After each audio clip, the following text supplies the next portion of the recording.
I wanted to start with this. So you know how a tie has like a broad side and like a narrow side? Remember this example. It's going to come up later, maybe.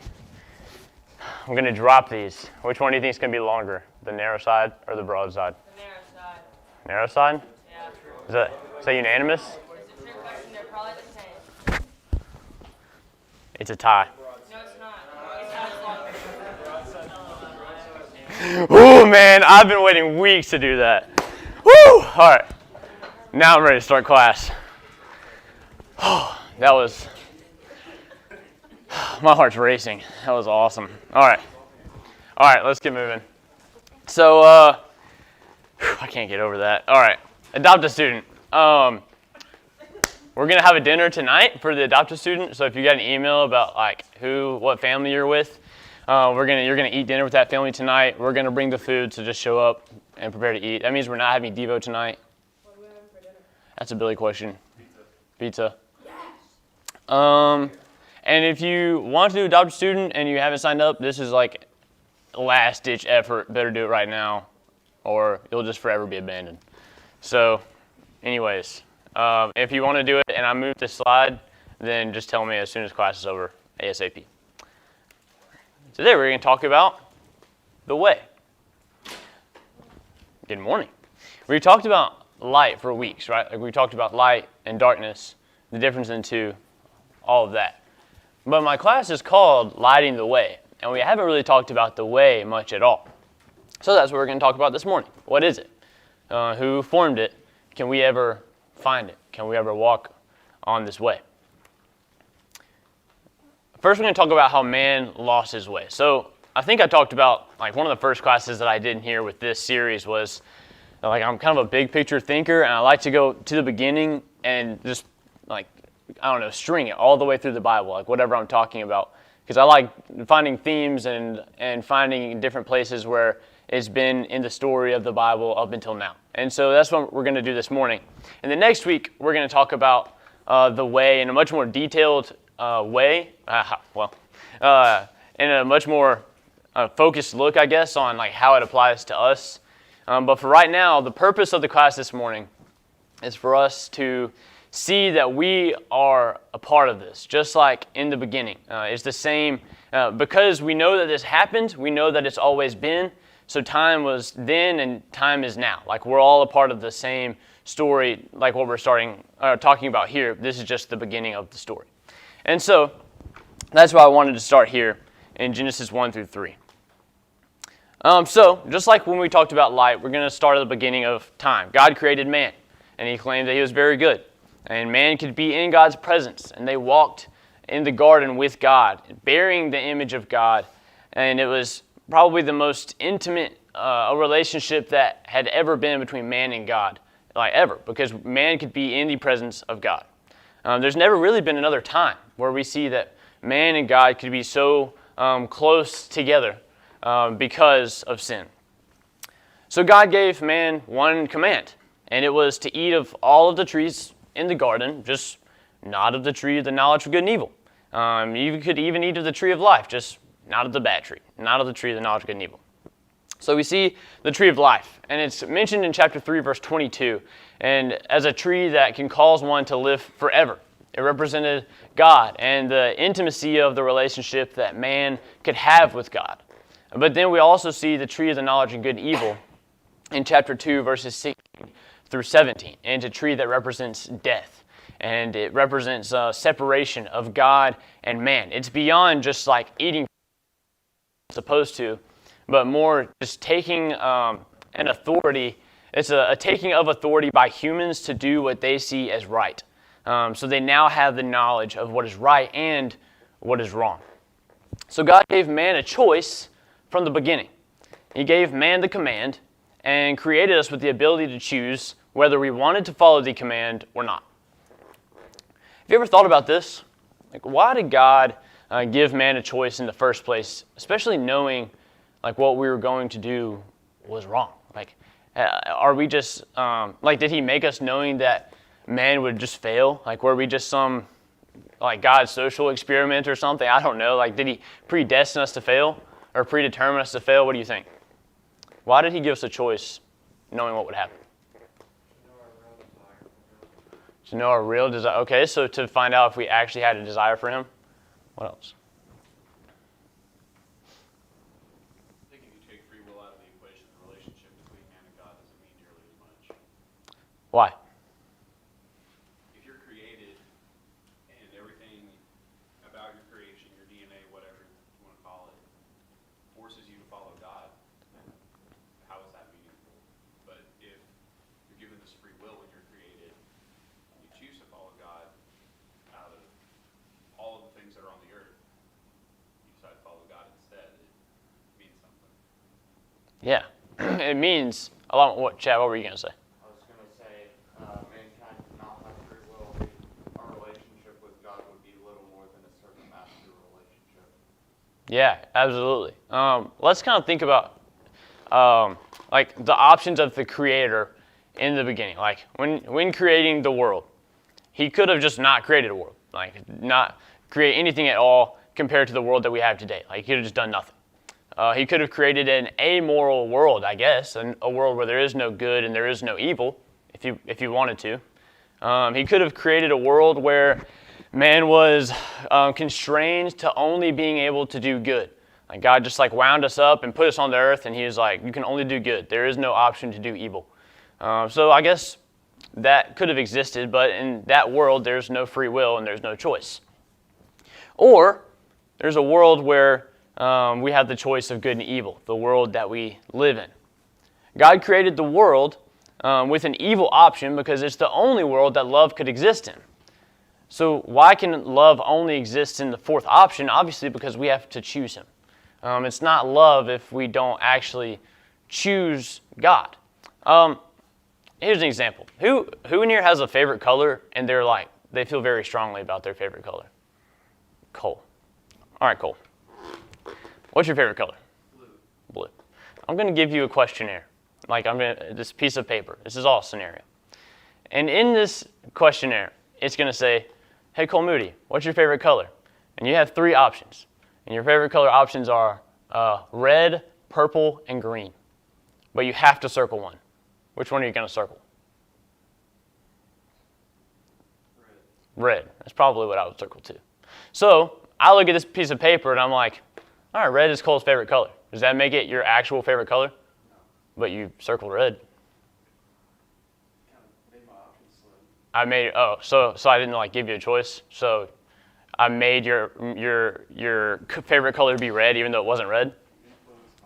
I did influence your options by limiting them to 3 colors that weren't your favorite.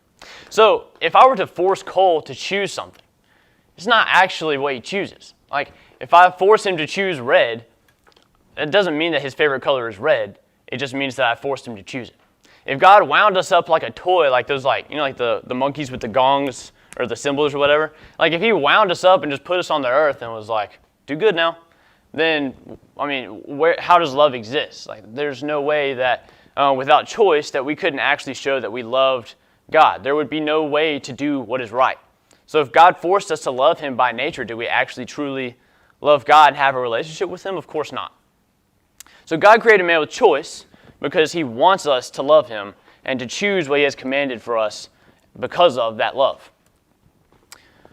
So we've established that man has a choice to do both right and wrong. And God is constantly, because of Adam's sin and because Adam and Eve chose to do what was wrong and brought sin into the world, Romans 5, and Genesis 3, God is constantly throughout the Bible trying to bring man closer to him. And man is constantly pushing him away. So what are some instances in the Old Testament where we see God extend his hand to his people and then push him away, or really just his people reject him completely? What are some instances in the Old Testament where you could think of that happening? We've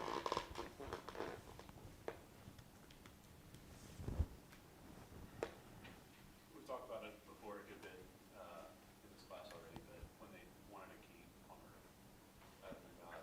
Yeah, I would argue that might be one of the most obvious and maybe influential times for the Israelites where we see them just absolutely reject God. God tells Samuel, they've rejected me at this point. So yeah, what else?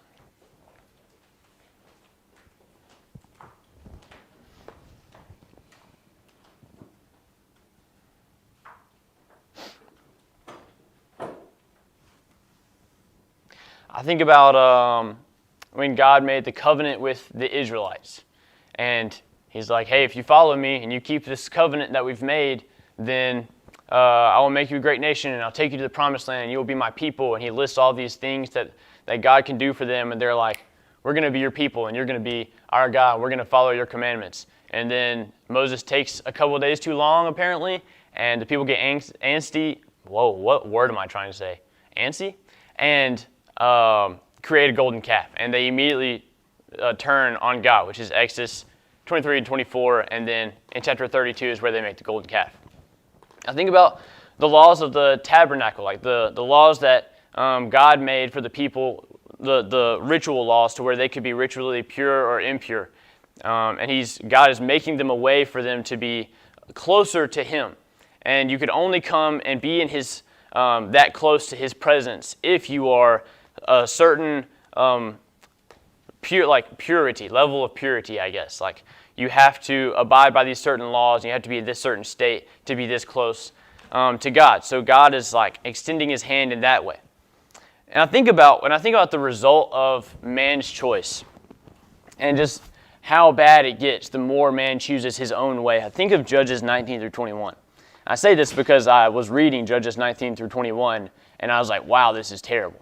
And in Judges 19 through 21, it's this story of a Levite man who his concubine had left him and was unfaithful to him and had gone to her father's house.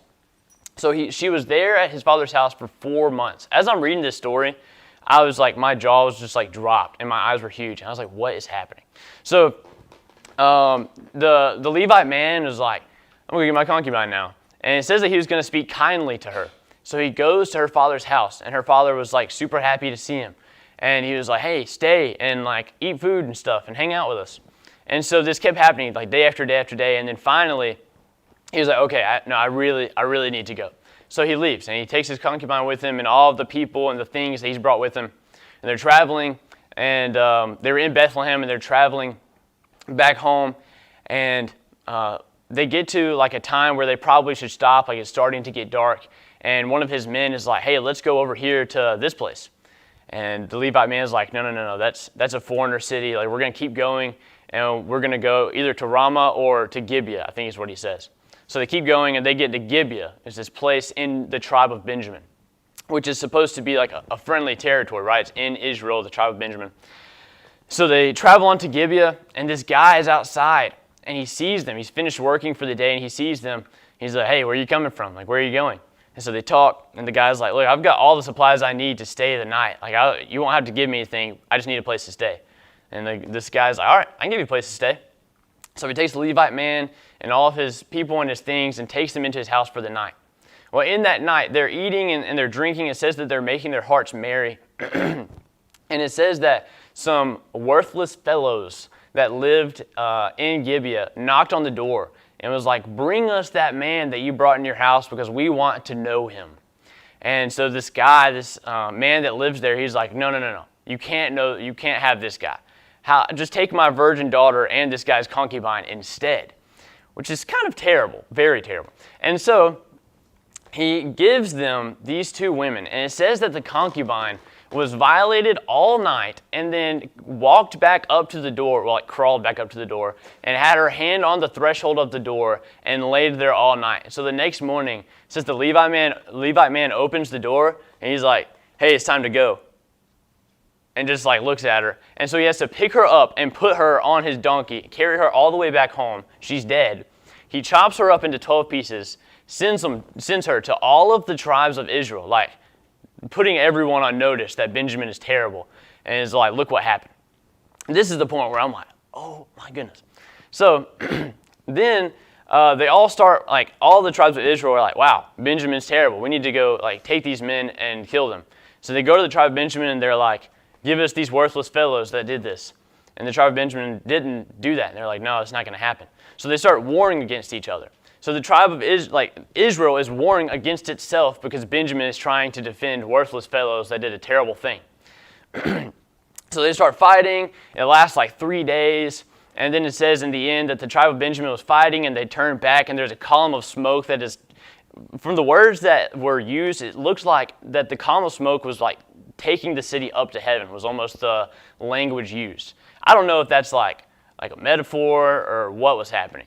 But it just said a column of smoke was taking it up, which sounds awesome. But anyway, so the tribe of Benjamin lost. But whole story over. It's terrible. Like, that whole story is terrible. Like, man has come from the Garden of Eden in the presence of God, and because they kept choosing their own way, it just got worse and worse and worse and worse until you get to the end of the Judges and you see this story. So then the very end of Judges, the last verse, is like, man did what was right in their own eyes. And that's the last verse. You see that man, it pretty much says like, man kept choosing their own way. This is what we've come to. Like, when you fall off of the path this far and you get this far away from God, this is the result. This is what happens. All of this happens right before the end of Judges. So then you get into 1 Samuel, which we talked about, and the people want a king and they reject God. Just so much like terribleness, awful things are happening because man is choosing their own way. Every time man chooses his own way, it leads to chaos and destruction. In places like these, where men are ruled by their own rationale and what they think is best rather than what God thinks is best, they never prosper. Man could do what God wanted, or they could go their own way. But when God was with man, they prospered. But when man pushed him away, then it always resulted in some form of pain or exile or war. And these places were rampant with injustice and overall just immorality. So this should kind of paint the picture of what it's like for man to go his own way. How can man, this separated from God, ever find his way back to the way that God originally intended? So we see the way being paved. And that's in John chapter 14. Adam's sin separated man from God. And yet God continued trying to find a way for his people to stay near him. Although man often chose his own way, God continued to show love and forgiveness and mercy and justice to his people. However, the old system wasn't perfect. It required constant sacrifices, the old law. It required constant sacrifices and offerings to stay ritually pure enough to just be relatively close to God, but the whole law was temporary and it was incomplete. And man was still without the one true way. So let's read a little bit in John chapter 14. In some context here. In John chapter 13, this is when they're all sitting at the table, all the apostles. And Jesus says, like, one of you are going to betray me, and it's going to be the one that I get this morsel of bread and I dip it and I hand it to. So he hands it to Judas. And then it says that Satan entered him and that Judas left. And Jesus said, what you do, do quickly. And he knows that his time is very limited on earth. And so then you go a little bit later in chapter 13. And well, actually right after that happens, it says that when he left, Jesus tells them of a new commandment. And basically this commandment is just to love one another. That's in verses 31 through 35. And he says right after that to love each other, which is a pretty interesting thing, I think, to talk or to say to your apostles after Judas does this. So then we get into verses 36 through 38. And can someone read chapter 13, verses 36 through 38 of John? Simon Peter said, Lord, where are you? Jesus answered,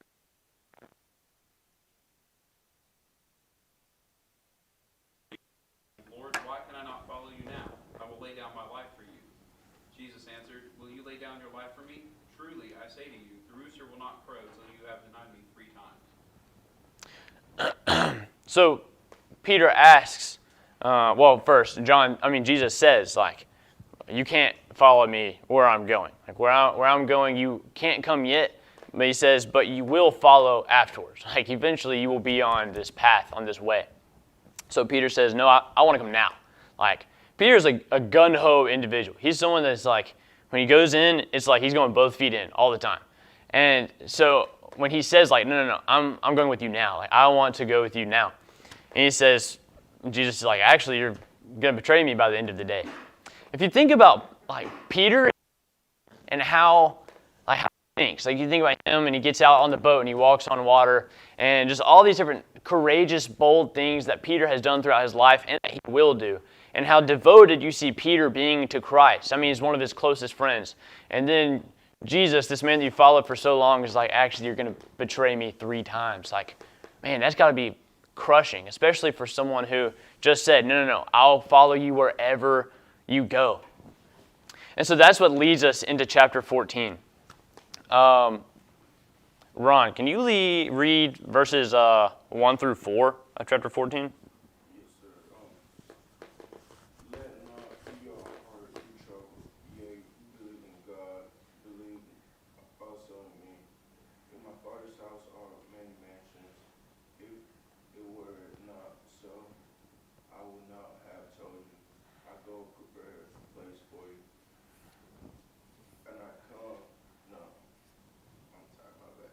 All good. And I go and prepare a place for you. I will come again and receive you unto myself, that where I am, there ye may be also. And where I go, ye know, and the way you know now. Thank you. So, right after telling Jesus, right after telling Peter that you're going to betray me 3 times, he says to everyone, let not your hearts be troubled. If you believe in God, believe also in me. And so they're thinking and wondering, like, where are you going? Like he just said, you can't follow me where I'm going, but eventually you will follow me. And so the apostles had to be thinking, well, where are you going? Like, well, what do you mean? So he says, don't worry, like, don't let your hearts be troubled. If you believe in God, believe also in me. In my Father's houses are many mansions. So he goes ahead and he starts talking about, like, I'm going to my Father's house. And he says, if it were not so, I would have told you, I'm going to prepare a place for you. Like, so he tells the apostles, like, this is where you're going to end up. I am paving the way. You can't get on the way yet, but eventually you will, and you'll be able to follow me. And this is where the way ends. Like, this is what you're walking towards. And he says, I'm going to prepare a place for you, and then I'm going to come again to receive you one day, that where I am, there you can also be. And so he describes the big point that I want you to take from this is he's describing where he's going, and he's describing where people who follow on this way end up, and that is his Father's house. So we'll go to verse 5. Haley, can you read verse 5? Thomas said to him, Lord, we do not know where you are going. How can we know the way? It's kind of a big question. I would think that it's, in context, Thomas is just super confused.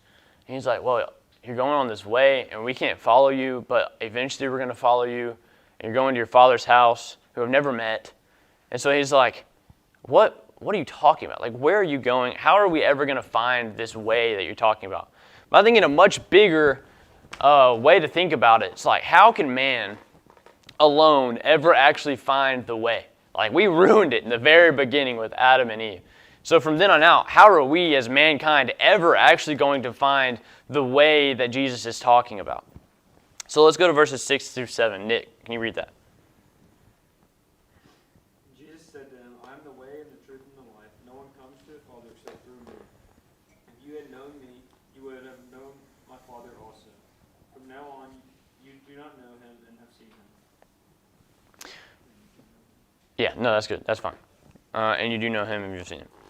So, Jesus says, I am the way. Thomas asks, like, how are we ever going to know the way? Like, how are we ever going to know how to get to heaven, to your Father's house, to these mansions that you described for us, that you're going to prepare for us? And Jesus says, I am the way, the truth, and the life. And nobody goes to the Father except through me. And so he's just saying very openly, like, if you want to get there one day, if you want to find this way, if you want to go to my Father's house, if you want to go to this place that I'm going to eventually go and prepare for you, then you have to go through me. And he kind of explains what that means a little bit later on. But he introduces, well, he doesn't introduce, but he talks about the way to the Father and the way to the Spirit later on. So in verses 6 and verse 13, he talks about the Father. In verse 6, he says, no one comes to the Father except through me. And then verse 13, it says, whatever you ask in my name, this I will do, that the Father may be glorified in the Son. If you ask of me anything in my name, then I will do it. So he says, you can't go to the Father except through Jesus. It's impossible to even approach God's throne except through the name of Jesus, is what he's saying. If you want to come before God, then you have to do it in my name, and I will take that to him. Whatever you ask of me, it can be done. But then he talks about the Spirit. In verses 15 through 17, Hannah, can you read verses 15 through 17? If you love me, you will keep my commandments, and I will ask the Father, and he will give you another helper to be with you forever, even the Spirit of truth, whom the world cannot receive, because it neither sees him nor knows him. You know him, for he dwells with you and will be in you. So Jesus kind of offers a conditional at the beginning. I don't know if that's what you want to call it, but there's conditions. If you love me, then you'll keep my commandments, like an if-then statement. So he goes on, if you love me and you keep my commandments, then I'll ask the Father to give you another helper, the Spirit, and he'll be with you forever, even the Spirit of truth.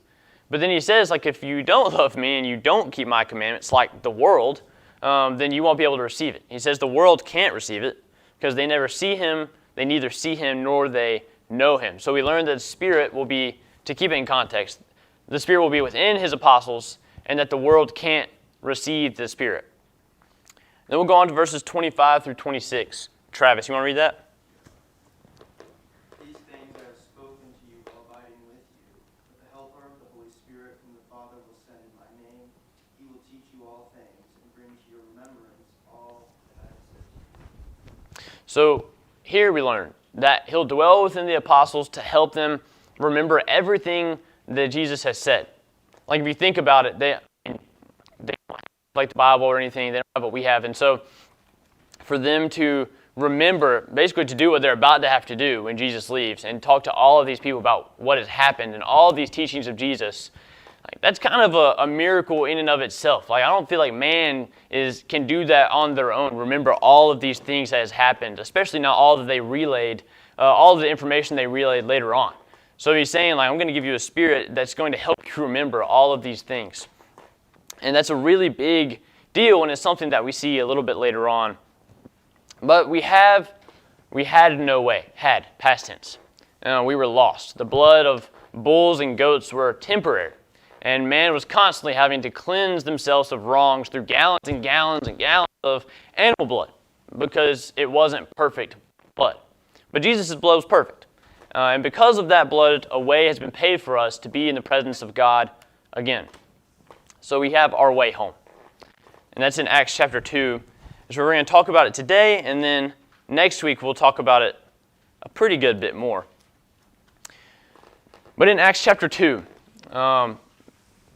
if you ever study just within the first little bit of Acts or all of Acts, you're going to see how bold. Well, first you're going to see the Spirit that Jesus talks about at the end of John, toward the end of John, and you're going to see how it immediately comes into effect and how it helps the apostles through what is about to happen. You're also going to see how bold the apostles are and how willing they are to put themselves out there and do what they know is right and teach these things no matter what the consequences are. But in verse 4 of Acts chapter 2, it says that they were filled with the Holy Spirit and began to speak in other tongues as the Spirit gave them utterance. So the Spirit was with them and dwelling in them, and it was allowing them to speak in new tongues. And so we're about to dive in a little bit to Peter's sermon and how the people reacted to it. But a study idea, I think I've been giving these almost every week. Not really intentionally, but I'll just be going through my lesson. I'm like, man, that would be so cool just to study for a while. So here's my one for the week. Study Peter's sermon and think about why was it actually so effective. It's just in chapter 2. It's not even the entire chapter. But he uses 3 different passages of old times from before then to describe how Jesus came and what they actually did and how they really royally messed up. And so I thought it was pretty cool. So study that and think of the question, why was this sermon so effective in the first place? But anyways, We're going to go to verses 22 through 24. Who wants to read that verse? Colby would like to read that verse. 22 through 24, yep. Men of Israel, hear these words. Jesus of Nazareth, a man tested to you by God, with mighty works and wonders and signs that God did through him in your midst. As you yourselves know, this Jesus delivered up according to the definite plan of foreknowledge of God, you crucified and killed by the hands of lawless men. God raised him up, loosing the pangs of death, because it was not possible for him to be held by it. So, he basically tells the people in this little section, you killed the Son of God. Like, you made a big oopsie. You killed the God that had, the Savior that had been prophesied about for so long. That's the guy that you just crucified, like that you just killed. Verse 24 says, God raised him up, loosing the pangs of death, because it was not possible for him to be held by it. Why? Think about what we've been talking about on Sunday mornings and Wednesday nights, and just this entire series. Why is it not possible for Jesus to be held by death?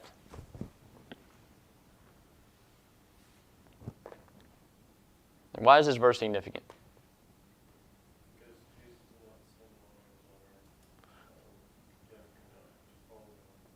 Okay, yeah, so because Jesus was perfect, but I think there's even more to it.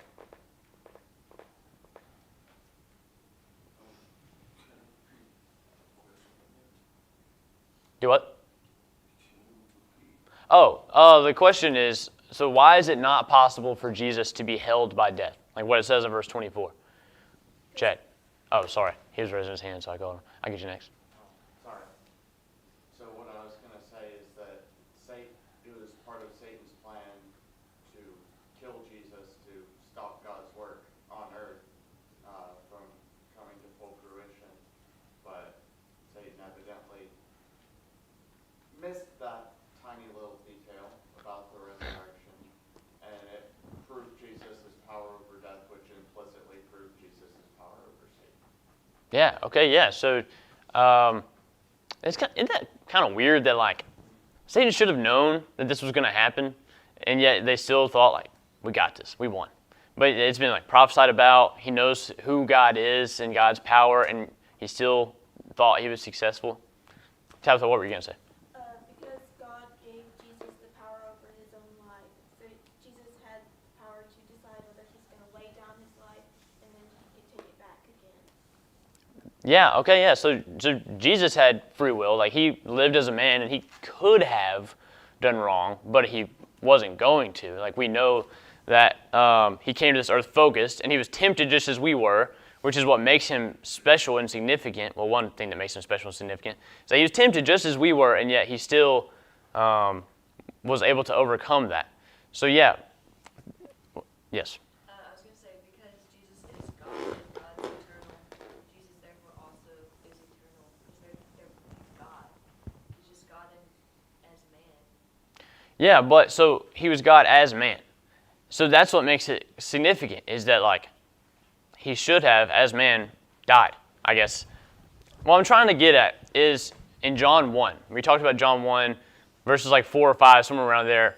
It talks about how light overcomes darkness always, from the beginning of time, when the Word was with God, and the Word was God, and the Word was the light, and light cannot be overcome by darkness. In fact, darkness can't even understand light.